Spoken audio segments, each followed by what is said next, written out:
So guys आज का जो टॉपिक है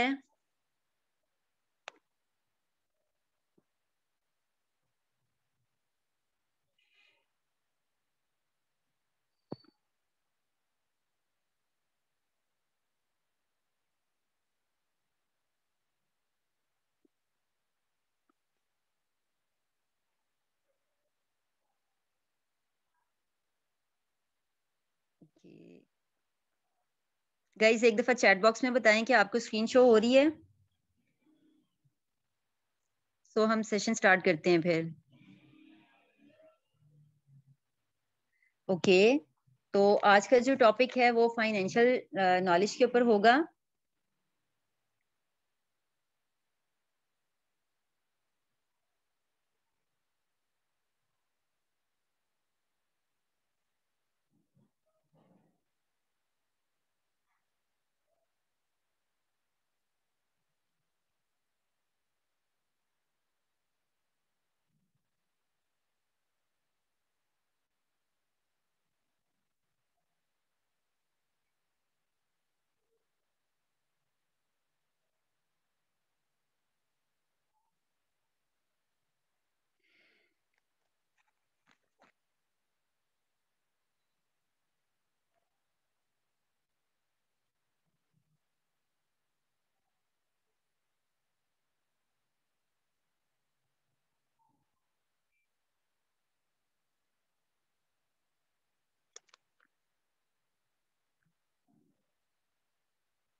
ओके तो हम स्टार्ट करते हैं। सो जो आज का सेशन है इसमें हम आपको ऐसी एजुकेशन के बारे में बताएंगे जो कि ना तो आपको किसी स्कूल में सिखाई जाती है एंड ना ही किसी कॉलेज में आपको सिखाई जाती है। बट अगर रियल लाइफ में अगर आप इसकी बात करें, अगर आप इसके ऊपर ध्यान नहीं देते सो आप अपनी लाइफ में बहुत ज़्यादा कामयाबी नहीं हो सकते। अगर आपके पास फाइनेंशियल नॉलेज नहीं होता तो आप ज़्यादा सक्सेसफुल पर्सन भी नहीं बन सकते। सो 3 तरह की एजुकेशन होती है।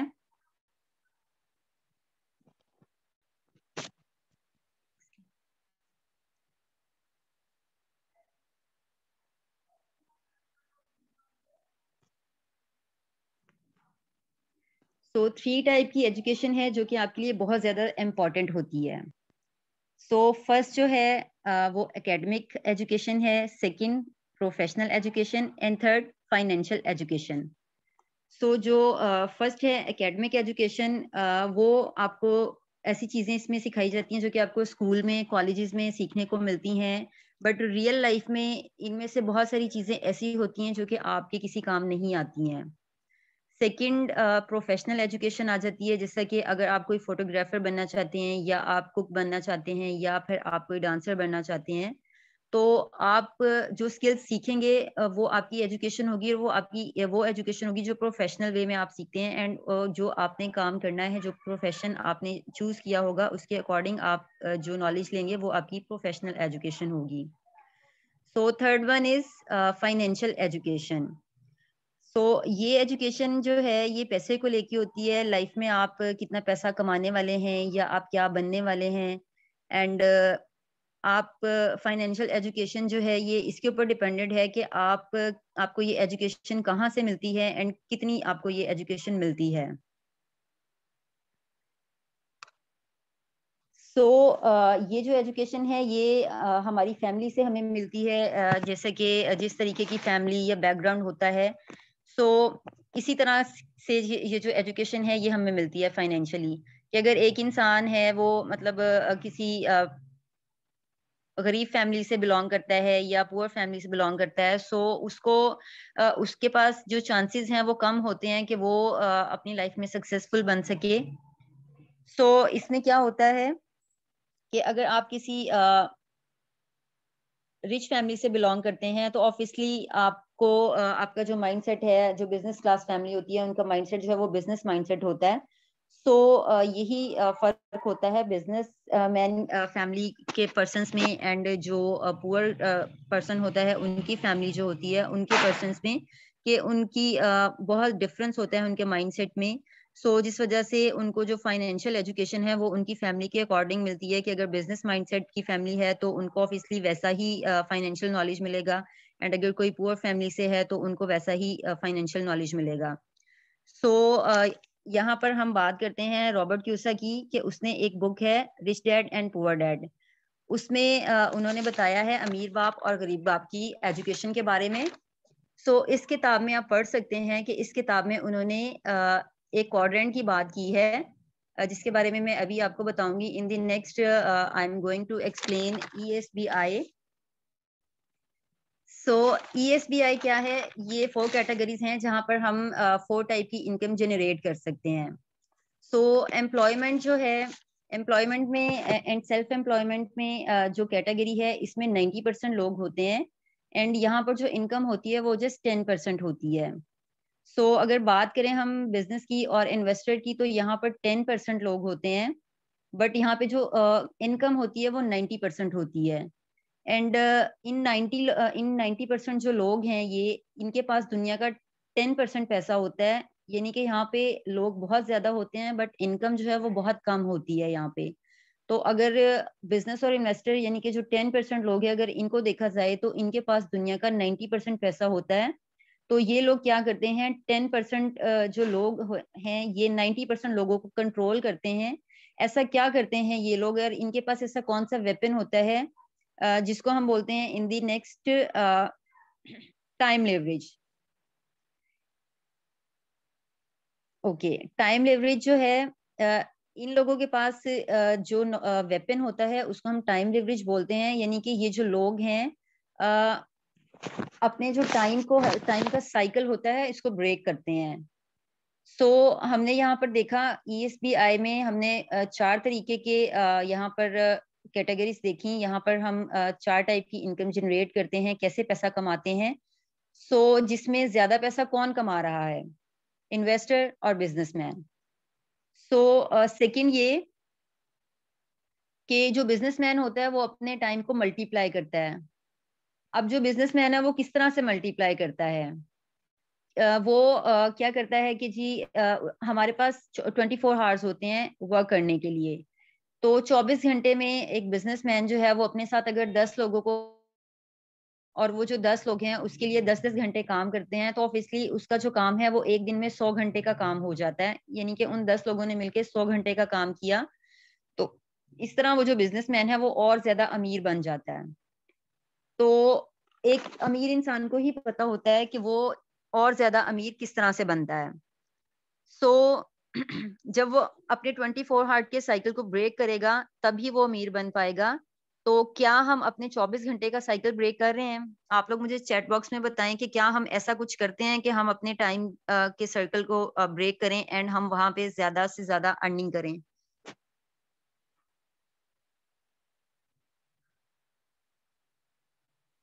ओके, क्या आपको मेरी वॉइस क्लियर है? चैट बॉक्स में एक बार बताइएगा मुझे। जिनको मेरी वॉइस क्लियर नहीं है उनका नेटवर्क इशू है, काइंडली आप अपनी लोकेशन चेंज कर लें, क्योंकि बाकी सब पर्सन्स को मेरी वॉइस क्लियर है। ओके, ठीक है। तो जो लोग जॉब कर रहे होते हैं, जो जॉब पे जाते हैं, देखिए गलत कुछ भी नहीं होता, सब कुछ सही होता है।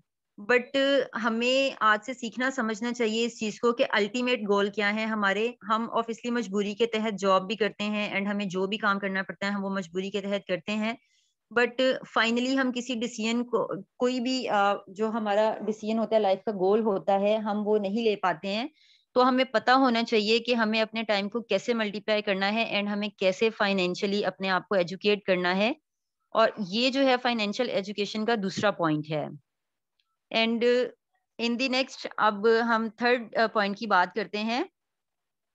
Saving is losing. Do you know saving is losing? यानी कि जो हम जोड़ते हैं वही हम लूज करते हैं। किस तरह से करते हैं कि हम जैसे मिडिल क्लास फैमिलीज में सिखाया जाता है, पेरेंट्स होते हैं जो बड़े बुजुर्ग होते हैं, वो अपने बच्चों को क्या सिखाते हैं, स्टार्टिंग से ही उनको सिखाना कहना स्टार्ट कर देते हैं, सिखाते हैं कि आप लोगों ने पैसा बचाना है, मतलब उसको जोड़ना सीखें, बचाना सीखें। तो जब हम पैसे को जोड़ना स्टार्ट करते हैं, बचाना स्टार्ट करते हैं, सेविंग्स करते हैं, तो वहां पर क्या होता है, हम अपने पैसे की वैल्यू को लूज कर देते हैं, हम अपने पैसे की वैल्यू को खो देते हैं। यानी कि अगर आज से हम 10 साल पहले की बात करें या 20 साल पहले की बात करें, तो क्या होता था, उस पैसे की, जो हम बचाते थे, पैसा सेव करते थे, उसकी बहुत वैल्यू थी। उस टाइम पे अगर हमारे पास 1 लाख या 50 हजार या 2 लाख इस तरह से पैसे होते थे, तो उसकी बहुत वैल्यू थी और हम उसमें कुछ ना कुछ कर सकते थे। बट अगर आज के टाइम पे देखा जाए, एंड हम अगर आज के टाइम पे उसको हम उस पैसे की वैल्यू को देखते हैं, तो वो कुछ भी नहीं है। आज के टाइम पे हम कुछ भी नहीं कर सकते इतने से पैसों से। सो ये जो है इसका थर्ड पॉइंट है। एंड यहाँ पे क्या होता है कि हम सेविंग्स तो कर लेते हैं, बट वो हमारे किसी काम की नहीं है। कि मतलब हमने सेविंग्स की, जब हमें जरूरत पड़ी हमने उसको यूज कर लिया, उससे हमें कोई इनकम सोर्स नहीं मिलती, एंड हम उससे कोई इनकम जो है जनरेट नहीं कर पाते। बट अगर उसी पैसे को हम कहीं किसी बिजनेस में इन्वेस्ट कर देते हैं, या हम कहीं पर अपना बिजनेस स्टार्ट करते हैं, या हम किसी कंपनी के साथ कोई कॉन्ट्रैक्ट बेस पे हम उसको इन्वेस्ट करते हैं, तो वही जो पैसा हम सेव हमने किया होता है, वो हमारे लिए आगे इनकम जनरेट करता है, जो कि फाइनेंशियल नॉलेज का थर्ड पॉइंट है। आगे फोर्थ पॉइंट है। फोर्थ पॉइंट पे हम बात करते हैं कि अगर आपको डॉक्टर बनना है, तो आपको सही सी बात है कि मेडिकल की पढ़ाई करनी पड़ेगी। अगर आपने इंजीनियर बनना है, तो ऑब्वियसली आपको इंजीनियरिंग की पढ़ाई करनी पड़ती है।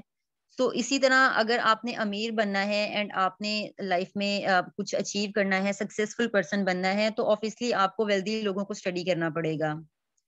एंड ये जो है जस्ट एक दिन का प्रोसेस नहीं होता है, यहाँ पर आपको रेगुलरली सीखना पड़ता है, तभी जाके आप एक सक्सेसफुल पर्सन बन पाते हैं। तो यहाँ तक आपको क्लियर हुआ? चैट बॉक्स में मुझे बताएं।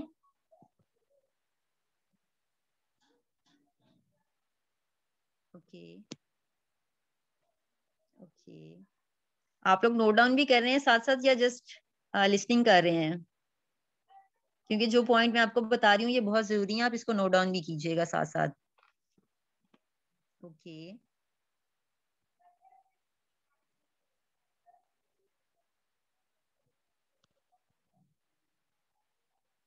ओके। तो अभी हम फोर्थ पॉइंट की बात कर रहे थे।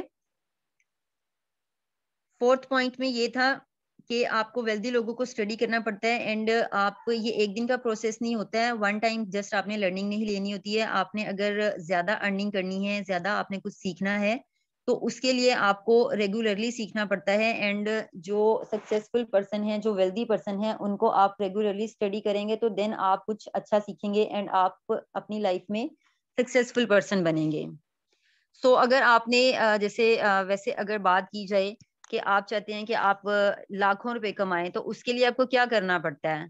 कि मतलब आपको करोड़ों लोगों की जरूरत नहीं होती है, आपको लाखों, अगर फर्ज करें आप लाखों लोग भी लेते हैं, तो अगर आप एक एक पर्सन से एक एक रुपया भी कमाते हैं, तो आप लोग 1 लाख रुपए कमा लेते हैं। अगर आप अपना बिजनेस प्लान, आपके पास एक अच्छा आइडिया है, बिजनेस प्लान है आपके पास, आप वो पर्सन के साथ शेयर करते हैं, सो आप अगर एक एक पर्सन से एक एक रुपया भी कमाते हैं, तो आप लाखों रुपए कमा सकते हैं। एज इट इज, अगर आपने इससे भी ज्यादा पैसे कमाने हैं, अगर आपने करोड़पति बनना है, तो उसके लिए आप उन लाखों के साथ जब आप अपना बिजनेस प्लान शेयर करेंगे, जब आप अपना माइंडसेट, जो आपका आइडिया है वो उनके साथ आप शेयर करेंगे, देन वो आगे पर्सन के साथ करेंगे, तो एज इट इज आपको वहां से अच्छे रिजल्ट्स मिलेंगे। एंड अगर आपका माइंडसेट ही ब्रॉड नहीं होगा, आप कुछ अच्छा सोचेंगे ही नहीं, तो आप कभी भी जो है ज्यादा अर्निंग नहीं कर पाएंगे, एंड आप कुछ भी जो है अपनी लाइफ में अचीव नहीं कर पाएंगे। तो यहाँ पे अभी मैं आपको एक स्टोरी बताऊंगी, एंड इस स्टोरी से आपको बहुत कुछ सीखने को मिलेगा, एंड आपकी लाइफ जो है उसकी वैल्यू क्या है, आपको ये भी इससे क्लियर हो जाएगी। क्या आप एक्साइटेड हैं स्टोरी सुनने के लिए? चैट बॉक्स में बताएं मुझे जल्दी से।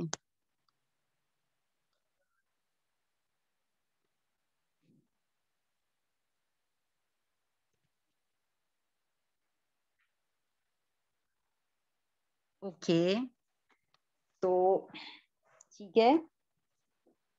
एक दफा की बात है, एक दफा की बात, एक छोटा बच्चा होता है। तो वो अपना वर्क कर रहा होता है, वर्क में बहुत ज्यादा बिजी होता है, तो बैठे बैठे वो क्या करता है, वो सोच रहा होता है सॉरी, कि उसके माइंड में एक क्वेश्चन आता है। क्या मेरी वॉइस क्लियर है आपको? काइंडली एक दफा चैट बॉक्स में बताइएगा।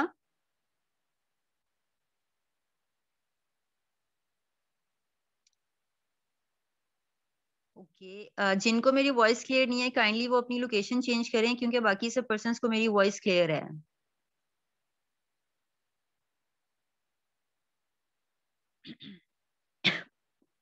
ओके, तो हम बात कर रहे थे कि एक बच्चा है, एक छोटा बच्चा होता है, वो अपने वर्क में बहुत ज्यादा बिजी होता है, एंड बैठे बैठे वो सोच रहा होता है कि जैसे उसके माइंड में एक क्वेश्चन आता है कि मैं ये जो सारी चीजें कर रहा हूँ, स्टडी कर रहा हूँ, आगे चल के जॉब करूंगा, फिर अर्निंग करूंगा, तो मेरी पूरी लाइफ ऐसे ही चली जाएगी।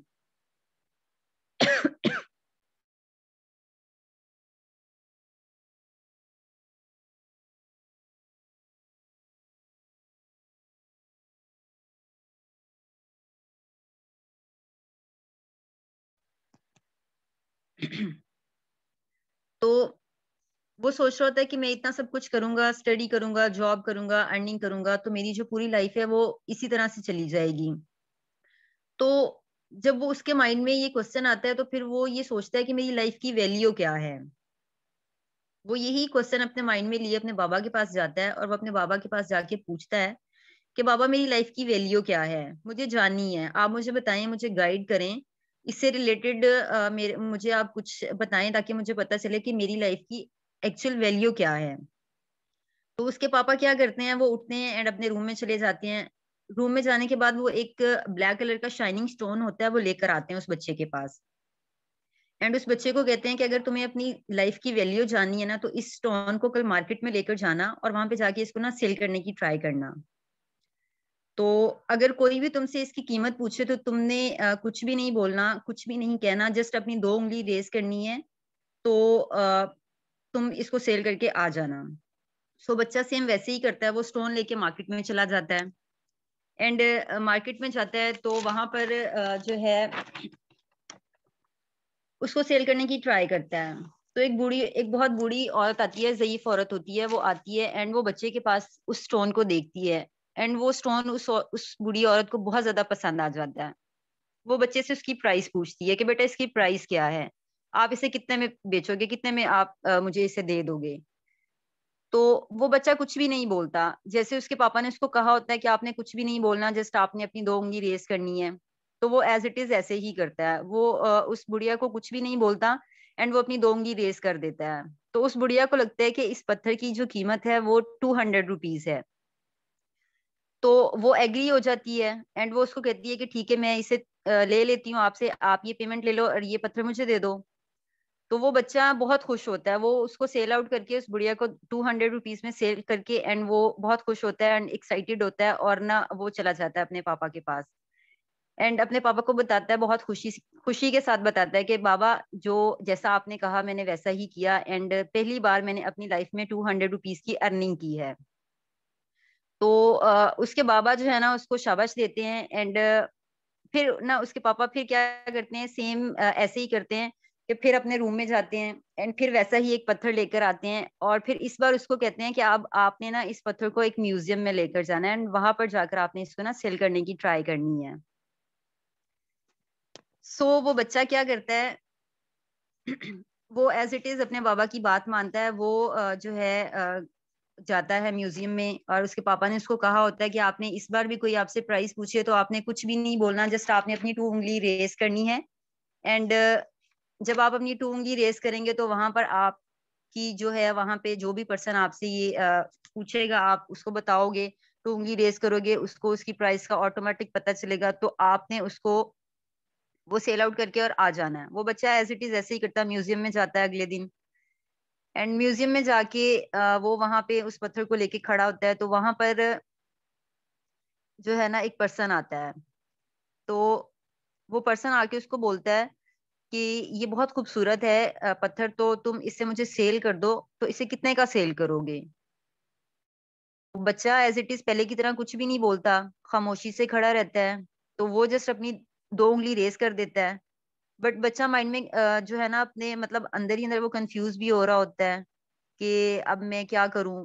तो उसको कुछ समझ नहीं आ रही होती, बट वो जैसे उसके बाबा ने उसको कहा होता है वो वैसे ही करता है। तो जब वो स्टोन जो है वो वहां पर लेके खड़ा होता है तो वो पर्सन उससे पूछता है, वो टू उंगली रेज करता है तो वो कहता है कि जो बिजनेसमैन होता है वो उससे पूछता है तो वो कहता है कि जी ये 20,000 रुपए में है। सो वो बच्चा कुछ भी नहीं बोलता, जस्ट उससे 20,000 रुपए लेता है एंड उसको वो पत्थर जो है वो सेल आउट करके एंड आ जाता है। बच्चा इस बार भी पहले से भी ज्यादा खुश होता है एंड एक्साइटेड भी होता है कि वाह मैंने वही पत्थर, सेम पत्थर मैंने यहाँ पर 20,000 का सेल कर दिया। बट वो कंफ्यूज भी बहुत ज्यादा होता है कि ये क्या हुआ, सेम पत्थर मैंने 200 रुपये में सेल किया, अब सेम पत्थर मैं 20,000 में सेल करके आ रहा हूँ। सो वो खुशी खुशी घर वापस आ जाता है एंड आके अपने बाबा को सारी सिचुएशन बताता है कि बाबा जैसे आपने कहा मैंने वैसा ही किया, बट इस दफा मैंने इस पत्थर के 20,000 रुपए कमाए। बट मैं थोड़ा सा कंफ्यूज भी हूँ, मुझे समझ नहीं आ रही कि ये कैसे हुआ। तो उसके जो बाबा हैं वो फिर भी उसको कुछ नहीं कहते, उसकी सारी बात सुनते हैं एंड उसको शाबाश देते हैं। शाबाश देने के बाद फिर वो अपने रूम में जाते हैं एंड थर्ड टाइम फिर वो ऐसा ही एक पत्थर लेकर आते हैं एंड लाकर और फिर वो उस बच्चे को दे देते हैं। तो उसको कहते हैं कि बेटा ये पत्थर आपने ना अब सेल आउट करना है, कहाँ पर जाकर इसको आप कल प्रीशियस स्टोन का जो स्टोर है ना आप इसे वहां पर लेकर जाना और वहां पर जाकर ना इसको सेल करने की ट्राई करना। एंड सेम अगर आपसे कोई प्राइस पूछे तो आपने 2 उंगली रेस करनी है, बोलना कुछ भी नहीं है। बच्चा इस दफा और ज्यादा कंफ्यूज हो जाता है कि बाबा मैंने आपसे लाइफ की वैल्यू पूछी थी, आप मुझे ये स्टोन सेल करने को बोल रहे हैं, इससे मुझे तो कुछ भी समझ नहीं आ रहा, मैं तो बहुत कंफ्यूज हो रहा हूँ। गाइस आपको मेरी वॉइस क्लियर है?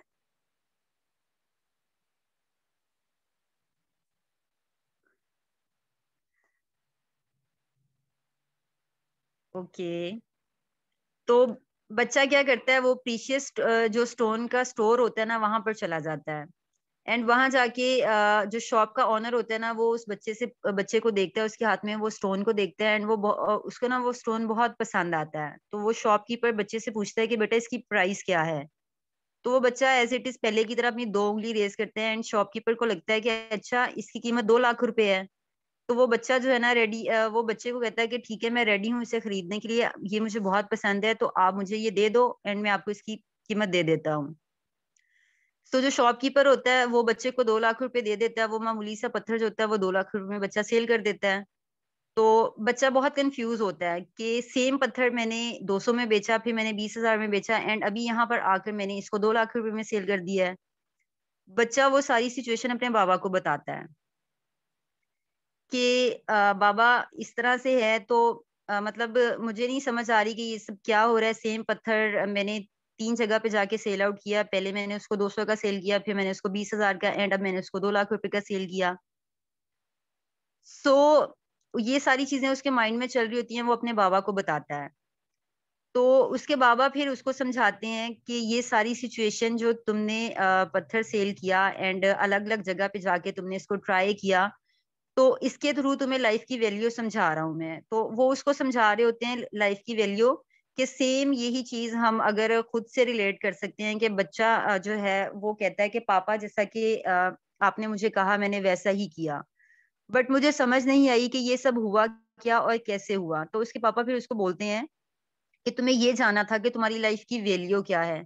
तो सबसे पहले तुम अपने सराउंडिंग में देखो सिंपली कि जैसे वो स्टोन लेकर आप मार्केट में गए, कि मतलब मार्केट एक, गाइस आपको मेरी वॉइस क्लियर नहीं है? एक काइंडली मुझे चैट बॉक्स में टाइप कीजिए, अगर आपको मेरी वॉइस क्लियर तो टाइप 1 कर दीजिए। ओके। ओके, जिनको मेरी वॉइस क्लियर नहीं है काइंडली वो अपनी लोकेशन चेंज करें, आपका नेटवर्क इशू होगा, बाकी सब पर्सन्स को मेरी वॉइस क्लियर है। ओके। तो उसके बाबा उसको कहते हैं कि देखो आपने अपनी लाइफ की वैल्यू जानी थी कि आपकी लाइफ की वैल्यू क्या है। सो आप सबसे पहले अपने सराउंडिंग में देख लो कि जैसे आप वो स्टोन लेके मार्केट में गए, कि जैसे कि मार्केट एक छोटी सी जगह होती है तो वहां पर अगर आप उसको सेल आउट करते हो तो जाहिर सी बात है वहां पर आपको उसकी कम कीमत मिलेगी। सो इसी तरह जब आप म्यूजियम में गए, म्यूजियम एक अच्छी जगह होती है एंड वहां पर काफी अच्छे लोग आते हैं, बड़े बिजनेसमैन भी आते हैं, तो वहां पर उसकी प्राइस आपको ज्यादा मिलती है। देन अगर आप किसी जो प्रीशियस स्टोन का स्टोर होता है, अगर आप वहां पर चले जाते हो तो उसकी वैल्यू और बढ़ जाती है, एंड वो जो उसकी प्राइस है वो और ज्यादा बढ़ जाती है। इसी तरह से यही है कि आप जो है अपने इर्द गिर्द देखो, एंड आपके पास लोग कैसे हैं, आप कैसे लोगों के साथ बात कर रहे हो, कैसे लोगों के साथ रह रहे हो। जब आप ये चीज आप देखते हो, एंड आप मेन थिंग ये है, ये चीज मैटर करती है कि जब आपका माइंडसेट जो है, कि आप लोगों का माइंडसेट जो है वो ऐसे लोगों के साथ होगा कि आप किसी बिजनेसमैन के साथ हो या वेल्दी लोगों के साथ हो, तो ऑब्वियसली आपके पास से उस तरह के आइडियाज आएंगे, उसी तरह की आपको नॉलेज मिलेगी। उसी तरह की आप अगर इम्प्लीमेंट करोगे तो आपको ये सारी चीजें जब क्लियर होंगी तो ऑब्वियसली आपको आपकी लाइफ की वैल्यू भी पता चलेगी, एंड आपको वो सारी चीजें जो है वो क्लियर भी होंगी कि जो आपके माइंड में चल रही होंगी कि हम ये सब कैसे करेंगे, कैसे कर सकते हैं। सो इस स्टोरी से आपको कुछ समझ आया होगा कि मतलब आप अगर लाइफ में कुछ करना चाहते हैं बड़ा, तो आपको बड़े लोगों के साथ रहना पड़ता है, उनसे सीखना पड़ता है। अगर आप छोटी जगह पे रहेंगे, ऐसे लोगों के साथ रहेंगे जो कि जॉब पर्सन हैं, जो खुद कम अर्निंग करते हैं, तो आप एज इट इज उन्हीं उन्हीं की तरह सीखोगे, उन्हीं की तरह करोगे। सो आप मतलब फिर सक्सेसफुल नहीं बन सकते, आप बहुत ज्यादा अमीर नहीं बन सकते। तो सबसे पहले आपको अपने सराउंडिंग में देखना पड़ता है, क्योंकि सराउंडिंग की जो चीजें होती हैं वो आपके ऊपर सबसे ज्यादा इफेक्ट करती हैं। फिर जैसा कि अगर स्कूल की बात की जाए, तो आप स्कूल में जा रहे होते हैं तो वहाँ का माहौल जो है वो स्टडी वाला होता है, आपको ना चाहते हुए भी वहाँ पे स्टडी करनी पड़ती है। तो इसी तरह अगर आप किसी कहीं पर खेलने के लिए जाते हैं तो वहाँ का माहौल जो है वो चेंज होता है। तो इसी तरह जैसे अगर आपने लाइफ में सक्सेसफुल होना है, आपने लाइफ में कुछ बनना है, उसके लिए आपको जो बिजनेसमैन है उनके साथ आप रहेंगे, उनको स्टडी करेंगे, उनका माइंडसेट आप जानेंगे कि उनके माइंड में किस तरह के आइडियाज आते हैं, वो क्या सीख रहे हैं, आपको क्या सिखा रहे हैं। तो इस तरह फिर आपको सारी चीजें क्लियर होंगी, देन आपको आपकी लाइफ की वैल्यू पता चलेगी कि हमारी लाइफ की वैल्यू एक्चुअल है क्या। तो जहां पर आप रहेंगे, जैसे लोगों के साथ रहेंगे, वैसी ही चीजें आप सीखेंगे, वैसी ही जो आपकी सेम यही चीज जो आपका हैबिट्स होते हैं वही आपकी जो डेली की चीजें हैं या आपकी आपका फ्यूचर है उसको डिसाइड करती हैं, जो आपकी हैबिट्स होती हैं। अगर आप अपनी हैबिट्स को इस तरह की रखेंगे कि आप ज्यादा जिनके पास फाइनेंशियल नॉलेज है उन पर्सन्स के साथ अगर आप रहेंगे, आप सीखेंगे, तो ऑब्वियसली आपका जो फ्यूचर है वो ब्राइट होगा, एंड आप बहुत अच्छी अच्छी चीजें जो है वो सीखेंगे भी, एंड उसको अगर आप इम्प्लीमेंट करेंगे तो आपकी लाइफ की वैल्यू भी क्लियर होगी, एंड आपको बहुत कुछ आप अचीव भी करोगे। आपको यहाँ तक क्लियर हुआ? चैट बॉक्स में बताएं मुझे जल्दी से, आपको यहाँ तक क्लियर हुआ? ओके। तो आपको पता चला कि लाइफ की वैल्यू क्या है, एंड फाइनेंशियल नॉलेज जो है वो कितना जरूरी है हमारे लिए आजकल के दौर में। Okay, that's great. ओके, तो इन दी नेक्स्ट अब हम नेक्स्ट पे बात करते हैं, पॉइंट पे। जो नेक्स्ट पॉइंट है इसका वो है assets and liabilities. Okay, assets and liabilities. अब आप लोग मुझे चैट बॉक्स में बताएं कि एसेट्स क्या हैं, क्या आप लोगों को पता है एसेट्स और लाइबिलिटीज किसको कहते हैं?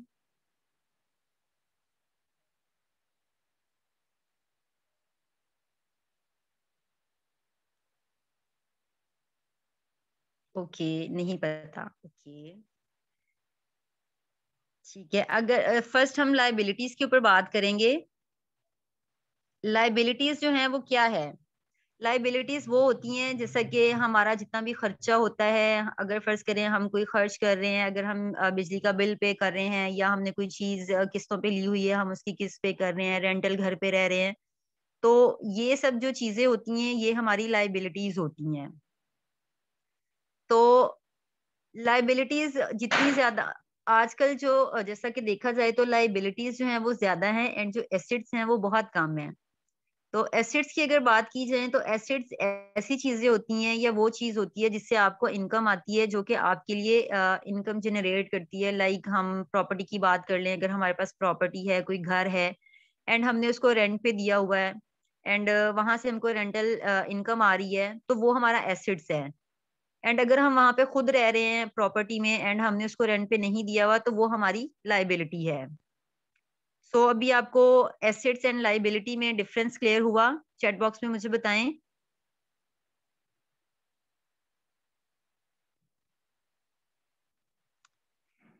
जो चीजें हम यूज कर रहे होते हैं एंड जो हमारी डेली बेसिस की रूटीन की यूजेबल चीजें होती हैं एंड जो हम हमारी नीड्स होती हैं जिनको हम पूरा कर रहे होते हैं, वो हमारी लाइबिलिटीज होती हैं। और एसेट्स वो हैं जिन जो कि हमारे लिए हम कह लें कि इनकम जनरेट करती हैं, वो हमारे एसेट्स होते हैं। तो आप लोग मुझे ये बात बताएं कि क्या हम लोगों के पास एसेट्स ज्यादा हैं या फिर लाइबिलिटीज ज्यादा हैं? चैट बॉक्स में बताएं जल्दी से मुझे। हमारी लाइफ में एसेट्स ज्यादा है हमारे पास या फिर लाइबिलिटीज? ऑब्वियसली लाइबिलिटीज, क्योंकि हमारे पास इनकम सोर्स ही बहुत कम है। तो अगर इनकम सोर्स कम होंगी तो ऑब्वियसली हमारे पास एसेट्स नहीं है, हमारे पास लाइबिलिटीज ज्यादा हैं। तो इसी तरह अगर हम फर्ज करें कार की बात करते हैं, अगर हमें कोई कार पसंद है, हम वो ले लेते हैं।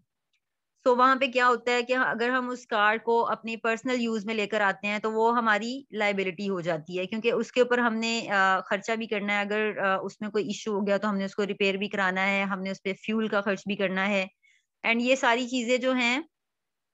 Okay, okay, I will repeat.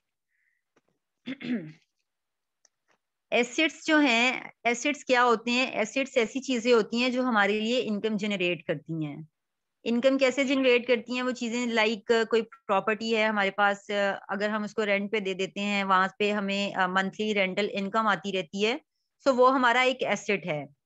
And अगर हम वहां पर खुद रह रहे होते हैं, तो वो फिर हमारी लाइबिलिटी है। वहां पे फिर एसेट्स नहीं होते हैं, क्योंकि हमें वहां से इनकम नहीं आ रही है, तो वो लाइबिलिटी हो जाएगी।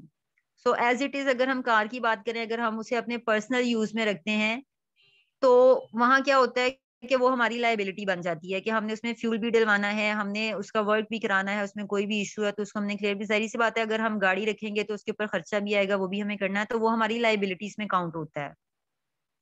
सो अगर हम उसे एसेट्स के लिए यूज करते हैं, तो वो हम जैसे अब करीम है, ओबर है, अगर हम वहां पर इसको दे देते हैं अपनी गाड़ी को, तो वहां पर ये रेंटल तौर पे यूज होती है, तो वहां पर ये हमारे लिए एसेट्स का काम करती है कि मतलब वहां से हमें इनकम जनरेट करके दे रही है। टू वेज हैं हमारे पास, कार के एंड घर के भी, जैसे मैंने आपको बताया कि प्रॉपर्टी है, तो टू वेज होते हैं, assets and liabilities.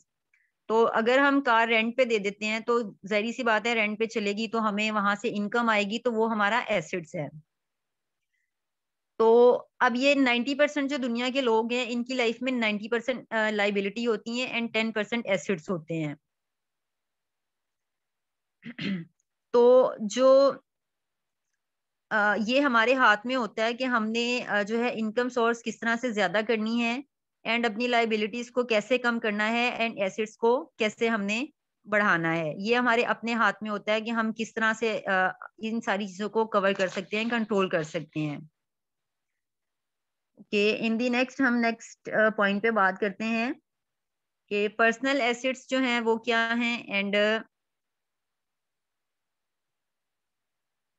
Personal assets जैसे बात की जाए, कैश, जैसा कि चेकिंग सेविंग्स वगैरह हमारी होती हैं, इन्वेस्टमेंट अगर हमने किसी कंपनी में इन्वेस्ट किया होता है, एंड इसी तरह फिर इंश्योरेंस होती है, इंश्योरेंस पॉलिसी, जैसे हम लोगों ने किसी ने आजकल इंश्योरेंस भी बहुत लोग करवाते हैं, तो अगर वहां पे भी आप जो है थोड़ा पैसा इन्वेस्ट करते हैं, तो फिर आपको वहां से अ, मतलब मिलता रहता है। आपकी जो अमाउंट आपने जमा करवाई होती है इंश्योरेंस में, आपके मंथली या ईयरली वहां पे इनकम लगती रहती है साथ में, तो वो हमारे पर्सनल एसेट्स होते हैं।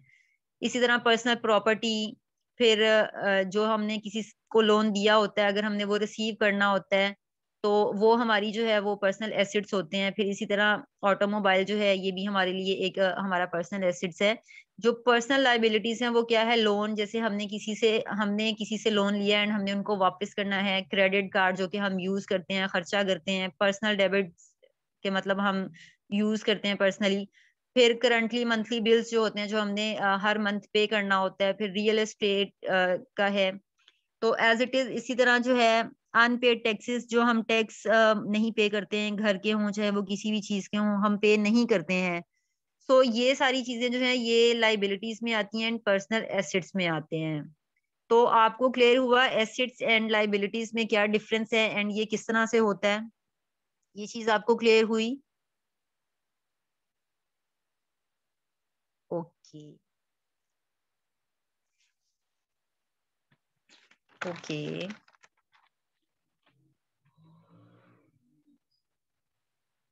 Okay okay. तो मैंने फाइनेंशियल नॉलेज के जितने भी पॉइंट्स आपको बताए ये सब आपको क्लियर हो हुए हैं? अगर कोई भी आपका क्वेश्चन हो तो आप मुझसे पूछ सकते हैं। टॉपिक से रिलेटेड अगर आपका कोई भी क्वेश्चन है, अगर आपको कोई पॉइंट क्लियर नहीं हुआ तो आपको वो क्लियर कर दिया जाएगा।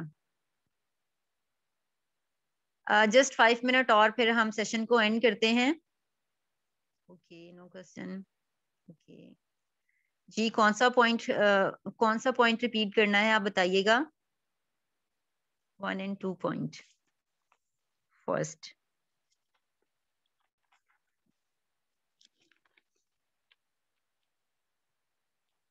लाइबिलिटीज। Okay okay. लाइबिलिटीज क्या है? लाइबिलिटीज वो है जैसे कि हमारा जितना भी हम एक्सपेंस करते हैं, उसके अलावा जो हमने किसी से लोन लिया होता है, इसके अलावा बिल, टैक्सेस वगैरह। फिर उसके अलावा अगर हम रेंटल घर पे रहते हैं, रेंट पे करते हैं, अगर हमने कोई चीज परचेज की होती है एंड हम उसकी मंथली किस्त पे करते हैं, तो ये सारी हमारी लाइबिलिटीज होती हैं।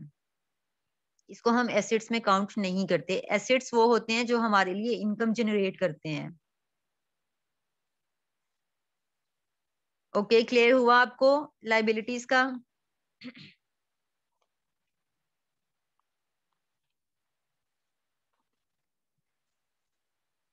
Okay, so guys I hope कि आप लोगों को आज के सेशन में बहुत कुछ सीखने को मिला होगा।